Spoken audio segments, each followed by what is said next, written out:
You gotta make the decision, because if you're not gonna stay, then you gotta leave the country. If you're gonna stay, we have to do all the legal work and the paperwork to issue it before the 14th. So we got a lot to do if you're gonna decide to stay.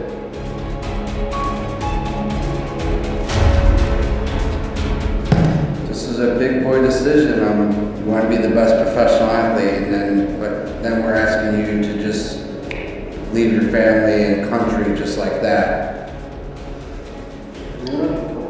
It's tough, but you know, it'll pay off. Should we sign your UFC paperwork? Okay, come on.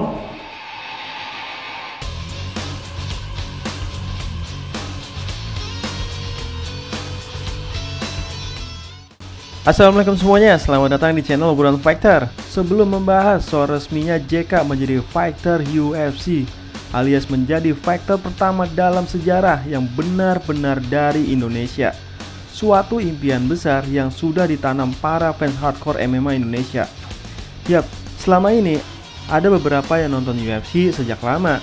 Ada yang sejak Khabib menang dari Conor McGregor, ada yang sejak kejayaan Jon Jones, ada yang sejak George St. Pierre dan Anderson Silva mendominasi UFC, ada yang sejak era Randy Couture, bahkan ada yang sejak UFC berdiri. Nah, dari fans MMA Indonesia pasti banyak yang berharap dan bertanya-tanya, kapan ya Indonesia punya perwakilan yang bisa masuk ke dalam oktagon untuk bertarung di bawah panji UFC mewakili Indonesia. Dan pada saat itu mungkin Becak Lau Suwardi yang paling mungkin bisa mewakili Indonesia di UFC, karena mungkin hanya Suwardi dari beberapa juara One Pride sebagai pesilat tulen. Namun perjalanan Suwardi dihentikan oleh Rama Supandi, sehingga Rama Supandi pun terpilih untuk maju dalam Road to UFC. Yap, UFC sangat menyadari bahwa fans UFC di Asia sudah sangat amat besar.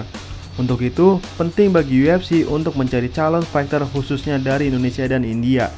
Kenapa harus Indonesia dan India? Karena kedua negara ini punya jumlah penduduk salah satu yang terbesar di dunia. Dan fans MMA pun sudah sangat banyak. Sedangkan untuk Asia Timur, seperti Korea Selatan, Cina, apalagi Jepang, sudah banyak yang sudah masuk UFC. Sehingga terpilihlah 5 fighter asal Indonesia yang ikut event seleksi fighter, event yang bernama Road to UFC. Yang kelimanya itu adalah para juara dari One Pride Indonesia, seperti Rama Supandi dan Jeremy Siregar yang menjadi perwakilan di kelas flyweight, Gugun Gusman di kelas bantamweight, Angga Hans di kelas featherweight, dan terakhir JK Saragi di kelas lightweight. Yang mungkin ada yang bertanya-tanya, kenapa Windri Patilima tidak ikut? Itu semua karena dalam event Road to UFC hanya untuk fighter kelas flyweight hingga kelas lightweight saja. Sedangkan Windri Patilima adalah fighter kelas welterweight.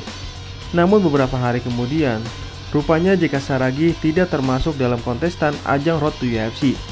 Nah, keberuntungan besar bagi JK Saragi yang secara tiba-tiba dipanggil kembali dikarenakan lawan dari Pawan Wansik berhalangan, maka UFC memilih JK Saragi untuk menjadi lawan pengganti.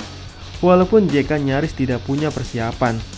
Nah, tentu JK tidak punya persiapan banyak.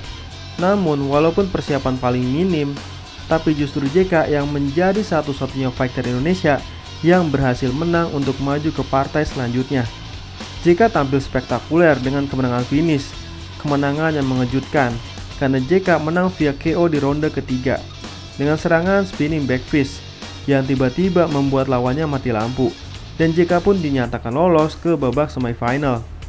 Nah, karena kemenangan yang luar biasa ini, Mola TV sebagai satu-satunya TV Indonesia yang menyayangkan UFC, maka Mola pun memberikan sponsor kepada JK Saragi untuk bisa berlatih di gym kelas dunia, yaitu Studio 540. Latihan di Training Camp International Studio 540 bersama Coach Mark Fiore di California per September 2022.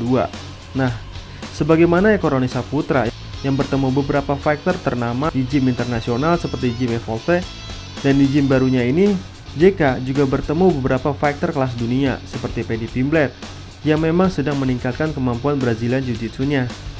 Lalu ada fighter UFC yang punya sabuk hitam Brazilian Jiu-Jitsu, Judo, dan Kickboxing, yaitu Mason Jones.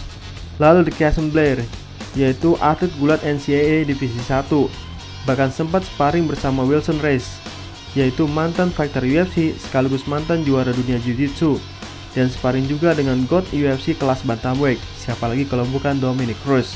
di Alliance MMA. Nah, di babak ini uniknya, walaupun JK mendapatkan lawan yang lebih berat dari sebelumnya, JK justru menang lebih cepat, yaitu hanya dalam 1 ronde. Yang mana itu artinya Studio 540 berhasil mengubah JK Saragi semakin mematikan. Dan untuk yang sudah lama mengikuti One Fight MMA, khususnya yang mengikuti JK, pasti sudah tahu memang JK ini punya karakter, gayanya suka tengil dari dulu. Dan mungkin gaya tengil itulah yang membuatnya menjadi seorang fighter. Dan JK pun akhirnya lolos ke babak final. Nah, di babak ini sempat ada isu bahwa siapapun yang nanti akan menang, maka baik yang menang maupun kalah sudah dipastikan mendapatkan kontrak dari UFC.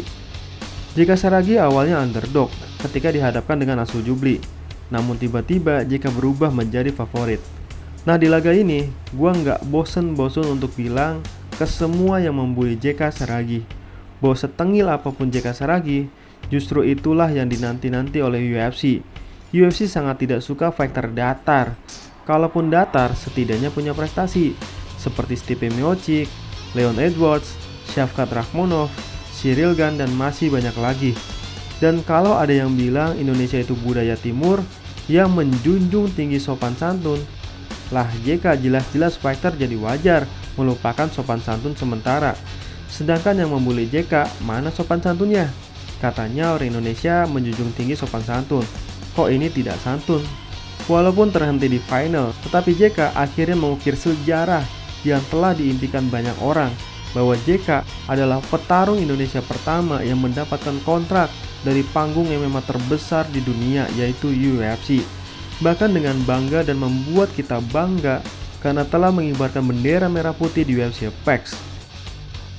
Dalam sebuah video yang diupload oleh Mola TV melalui akun Instagramnya, JK bersama para pelatihnya menandatangani kontrak UFC, yang mana lembar kontraknya sama dengan lembaran yang dulu ditandatangani oleh Alex Pereira.